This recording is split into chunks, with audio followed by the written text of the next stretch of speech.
Some of the best times to walk around this facility are at night when it's quiet. There's definitely been many pinch me moments where you're just standing there looking out into the warehouse, just being like, holy crap.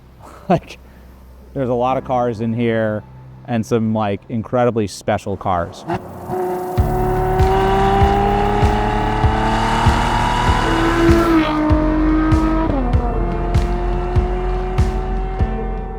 My first notable car memory was my dad's midlife crisis car, a 1988 944S.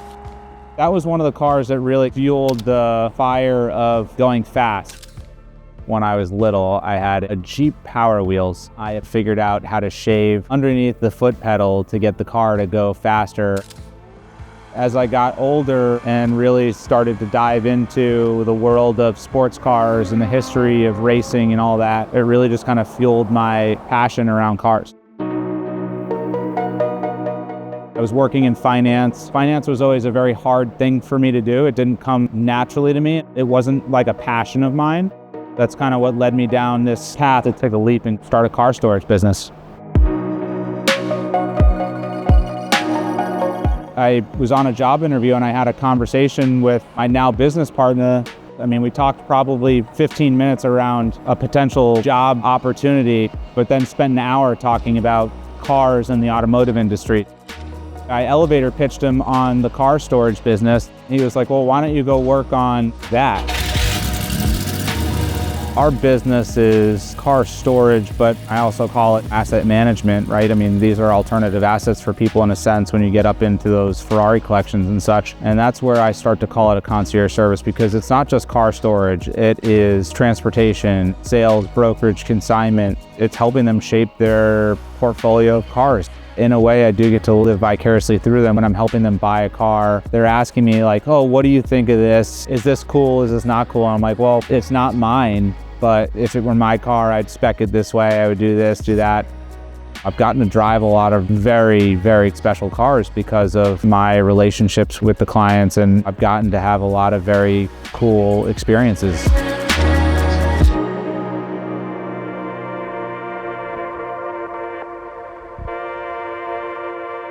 It's very cool to see what's stored here, what's important to people.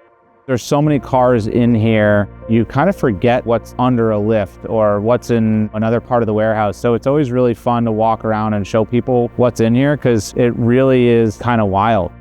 We have 2 DeLoreans. We have a Corvette that was some guy's first car, the keys stuck in the ignition, and he just won't ever sell it. And it's never left in 3.5 years of being here. When we first started out, we wound up storing boats, and one of our car storage clients was actually selling his boat. This gentleman, Ben, and his wife came in and they were looking at this boat. I walked him around the warehouse afterward. It was a couple months later, he called me up and he said, hey, I bought a Ford GT and I'm gonna send it to you for storage. And so that's when the relationship really started to develop there. Over the next year or two, he started coming to the facility and learning about Ferraris and that whole game, right? You have to work your way up a client list. I think the game with Ferrari appealed to him as well. How quickly can I work my way up that Ferrari ladder and get to the point where I'm getting those special edition Ferraris that when you buy them, they're automatically worth double what you paid for it. So that was his end goal.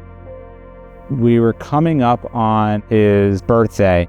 His wife called me and said, hey, what has Ben mentioned to you that he may want? The one car Ben keeps mentioning to me was an F12 TDF.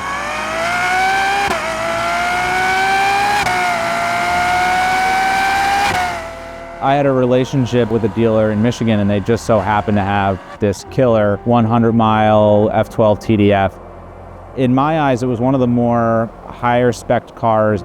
So we pulled the trigger, she wired the money, and we got the car here. And I made sure that we got that car detailed and ready to go. They flew into Florida a couple days later. We ordered a big red bow, and I had it flatbed to their condo the morning of his birthday, and she walked him outside, and he called me and he was like, man, I had tears in my eyes when I looked at that thing.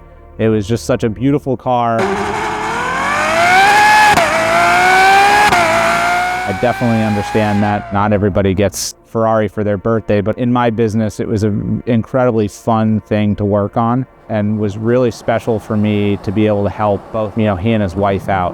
And he and I and his wife and even my wife have become really close. And so that car in here in his collection, which I've kind of helped build with him and his wife, is really special to me.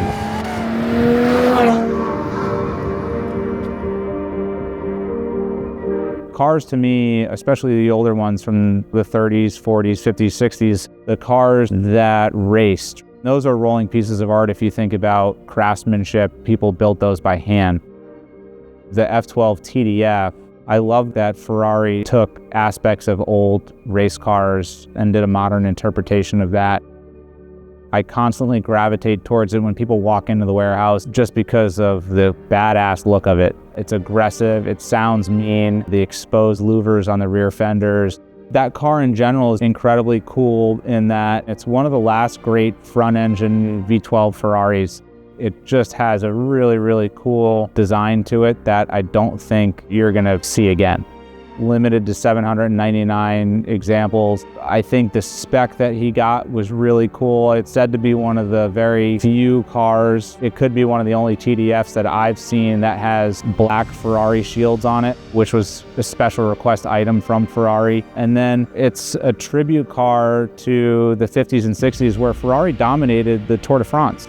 So that's part of what I love about Ferrari in general is the history. Somebody said to me a while back that your friends will never be your clients, but your clients will become your best friends. And that's really been this example. He's a very successful guy and he's been a mentor to me in some aspects of my life and business. And so the car has just become meaningful to me because it was a way for me to kind of give back to him in helping his wife give him something for somebody who has a bunch of cars. For me to be able to help surprise him and provide him with a cool experience he may not get elsewhere. That's what that car means to me, and it's a constant reminder of my relationship with he and his family. Fortunate that I'm able to drive that car and his cars and show them at events and that sort of thing. That car is just an example of what we're willing to do in the client service and what we provide. When I think of my position and my opportunity that was given to me, I've gotten to experience through clients some really, really historically significant cars and had a couple pinch me moments in some really special Ferraris that not many people would ever get to sit in.